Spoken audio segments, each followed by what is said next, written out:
Europe Matin. 7h42. Figure libre avec Adria Mutuelle, la couverture santé des particuliers et des entreprises. Retrouvez-nous dans nos agences et sur adria.fr. Adria Mutuelle, chaque jour être bien.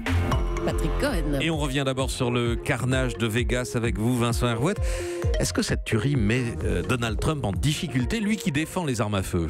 Donald Trump ne remettra jamais en cause le deuxième amendement de la Constitution qui donne le droit aux Américains de s'armer et même d'avoir une artillerie à domicile, comme s'ils habitaient toujours au fond des bois, à 500 km du shérif le plus proche. Obama non plus ne l'a pas fait.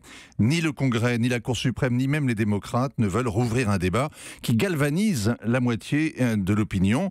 Et Donald Trump le fera d'autant moins qu'il est partisan des armes à feu, comme tous les élus républicains. C'est même un militant de la cause. Hier, en réagissant à chaud, et on l'a vu assez secoué, assez ému, Trump a pourtant dénoncé le mal absolu. Oui, mais justement, il n'a pas posé le problème politique.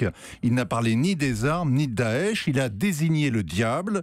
Et on comprend qu'il ait été choqué car le tueur ressemble à un de ses électeurs, comme les victimes d'ailleurs, tous amateurs de musique country. Donald Trump appelle à la prière, en père de la nation.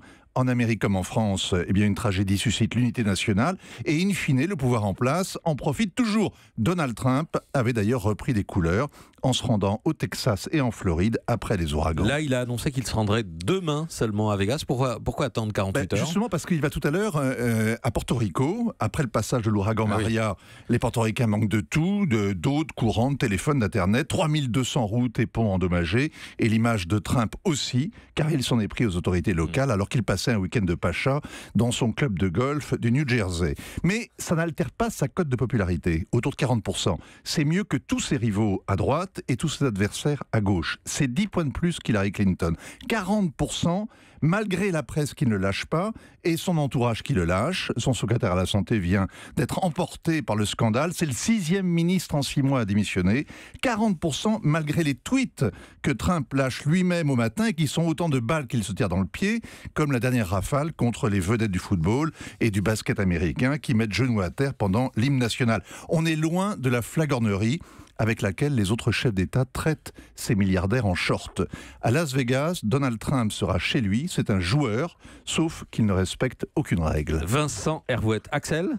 Oui, moi ce qui me frappe, c'est, on l'a dit dans le journal, c'est quand même 11 000 morts aux États-Unis tombés sous les balles depuis le début de l'année. Et ce qui est incroyable, c'est que ce genre de tuerie, on pourrait se dire ça va dégoûter les Américains des armes, mais c'est le contraire.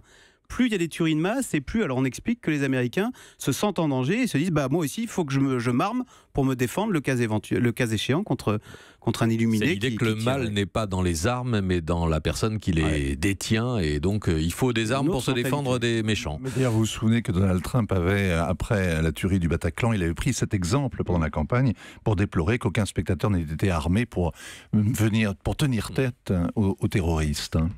15 000 morts en 2016 déjà. Donc chaque année, on retrouve à peu près les mêmes chiffres. Europe 1.